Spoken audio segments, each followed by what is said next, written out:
Now, you had mentioned sexual abuse. I can't even count how many young people that I've counseled have been through this stuff. And not only the girls, but the boys. Obviously the boys are a lot quieter when it comes to this stuff because it's like, no, that's people only talk about the girls going through that stuff. So if I've gone through that, I can't disclose that. Way too much shame.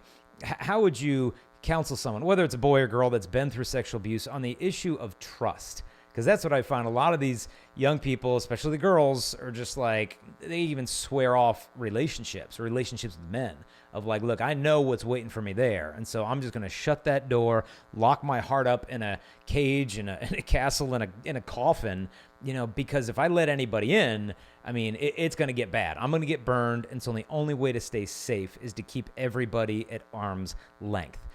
How do you explain to somebody who's been through such a traumatic wound in their life to say, hey, open up again, just put your heart out there? How do you walk somebody, through some of your counseling sessions and the healing retreats that you do? How do you restore trust again when it's been broken on such a foundational level? Yeah, you're putting your finger right on the key thing, is the trust that's broken. And it's a betrayal wound. It's a betrayal of a fundamental sense of trust. And so there's a sense of not being safe. And so I've got to protect myself. So I think the first thing is, just as they come up to you, they see you as somebody that's trustworthy because of what you're sharing. That's already a huge risk just to share it, as you mentioned before. But that's the beginning of the work, just getting it out in the open. There's something that we call an inner vow or an inner resolution, which, whether it's conscious or not conscious, it's just a choice that says, I will not trust. I will not open myself up again. And it's an area of the will. It's an attitude of the will that's made out of that woundedness. And so when a person gets enough safety, like in a safe situation, like when you're given a conference or they come to our conference and they begin to experience the Holy Spirit, it's the Holy Spirit.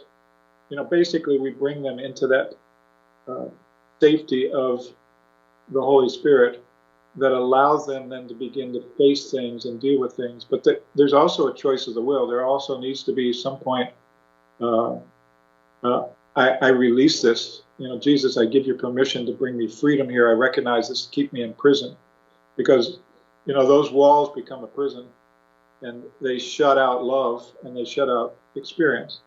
And for some people that can happen fairly quickly. For some people that takes a long time, depending on the level of trauma and abuse that's there. And so we basically just help people to see it and name it, because until you name it, you really, it's just kind of operating in you and you're not recognizing it. And then we help people to recognize what it's costing them. Like what are you experiencing by not trusting, and what are you afraid of? And then we'll walk into the fear. And usually I lead people in, whether it's in a group conference or when I was counseling, I lead people in encounters with Jesus in those places. And so we'll walk back into the area where the barrier came up, where the fear came up, an abuse experience. And there's usually a lot of shame, a lot of fear, a sense of being alone. And rather than try to convince them of anything, because it's really very deep inside of them, I'll lead them in prayer experiences where they can encounter Jesus in that place of that experience. And it's what the Catechism calls contemplative meditative prayer. It's allowing those places of the hearts that have been wounded to interact with Jesus in a real way. And it's really He that unlocks the doors. Isaiah 61, I came to heal the brokenhearted. And my experience is it's when they have that encounter, things shift, things really change.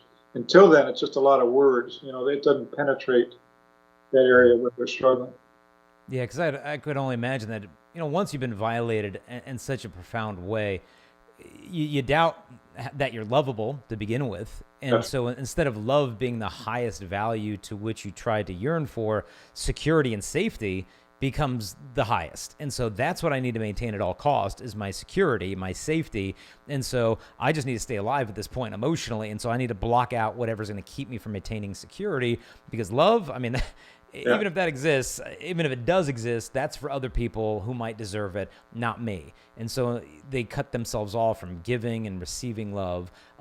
Hey there, I hope you enjoyed that little clip, but if you want to see the whole episode where this came from, just click the link here. And in the meantime, we want to invite you to help us share this message, and there's a couple things you can do real quick. Number one, if you like or comment or share this video, YouTube will actually show it to more people. Also, don't forget to subscribe, hit the notification bell. We release videos every single day, and you'll be notified as soon as those come out. If you want to help us also to spread this message, you can support us at patreon.com/Jason Evert. That helps us to create these videos and show them to the whole world. God bless.